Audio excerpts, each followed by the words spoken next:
Regret उस समय नहीं होता है जब सामने वाले को कमज़ोर करते वक्त आता है, बल्कि उसके ठीक बाद आता है। जितना ज़्यादा सामने वाले को कमज़ोर करोगे उतनी ज़्यादा रिग्रेट। हमारी ग्रैंड मदर को रिग्रेट तब महसूस हुई थी जब किसी स्पेसिफिक इशू के ऊपर क्रिटिसाइज हुई थी और उसके बदले में हमारे ग्रैंड मदर कुछ ज़्यादा ही बोल दिया था, यानी कि गाली गलौज, और उसके बाद पछतावा हुआ। मॉम की सिस्टर्स को रिग्रेट तब महसूस हुई थी जब किसी इशू के ऊपर उन्होंने थोड़ा ज़्यादा ही वर्बली रिएक्ट की थी, और उस समय हमारे कई और कज़न्स भी थे, और उसके बाद में बोल दिया था कि हमसे गलती हो गई, हमें माफ़ कर दो, और उन्हें बाद में पछतावा पड़ा। और जहाँ तक मेरी बात करें दोस्त, तो मैं ज़्यादातर रिग्रेट उस समय महसूस करता हूँ जब किसी भी चीज़ को ज़रूरत से ज़्यादा मैं कंज्यूम करता हूँ। फॉर एग्ज़ाम्पल हो गया सोशल मीडिया, या फिर उन चीज़ों को खाना जो आपकी सेहत के लिए अच्छा नहीं है, जैसे कि जंक फूड। कभी कभार तो किसी से चुपचाप रहने की वजह से, या फिर बातें ना करने की वजह से, और किसी के ऊपर गुस्से से चिल्लाने की वजह से भी।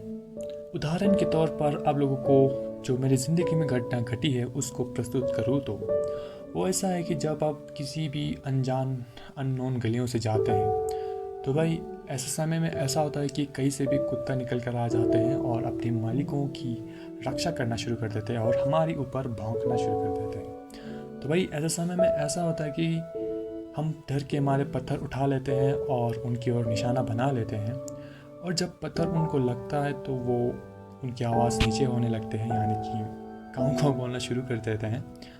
और जब हम घर पहुंचते हैं कई और जगह जहां पर हमें पहुंचना था, उसके बाद रिग्रेट होता है। तो कुछ करने से भी रिग्रेट और ना करने से भी रिग्रेट। काश मैंने थोड़ा सा और ज़्यादा पढ़ लिया होता तो शायद मेरी ज़िंदगी कुछ और होती आज, उसका रिग्रेट। या फिर सामने वाले को इस वे में नहीं बोलना चाहिए था, उसका रिग्रेट। तो रिग्रेट है क्या?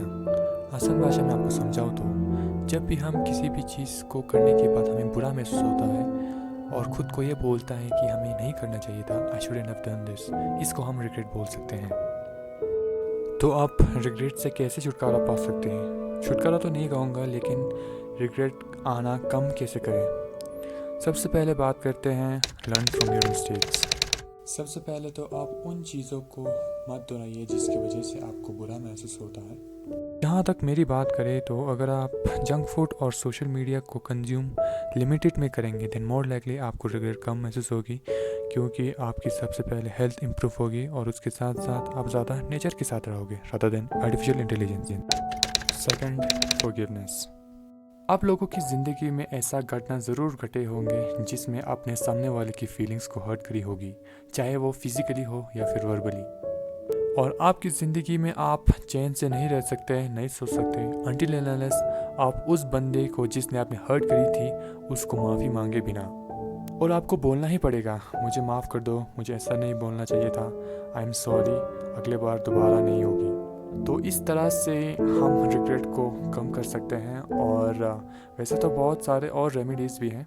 एक चीज़ मैं बोलना चाहूँगा एंड में, वो ये है कि मुझे उस चीज़ में रिग्रेट नहीं होगी, वो ये है कि ट्राई करने की। एक साइकोलॉजिस्ट फोर्स ये बताते हैं कि अगर आपने किसी भी काम को किया और उसके बाद भी नहीं हुआ, यानी कि फेल हुआ, तो रिग्रेट थोड़ा कम होगी उसके कंपेयर में जो आपने ट्राई भी नहीं किया। ट्राई करना भी बहुत बड़ी बात होती है, लेकिन बहुत सारे लोग करते भी नहीं हैं। So guys, this is end of the video and I hope आप लोगों को पसंद आया होगा। अगर आपको पसंद आया होगा तो आपको करना क्या है वो मुझे बताने की ज़रूरत नहीं है, और आप मुझे कमेंट सेक्शन में ज़रूर बता सकते हो कि आपको रिग्रेट कब होता है और क्यों होता है। तो ये रहा मेरा some perspective on regret. So thanks for watching.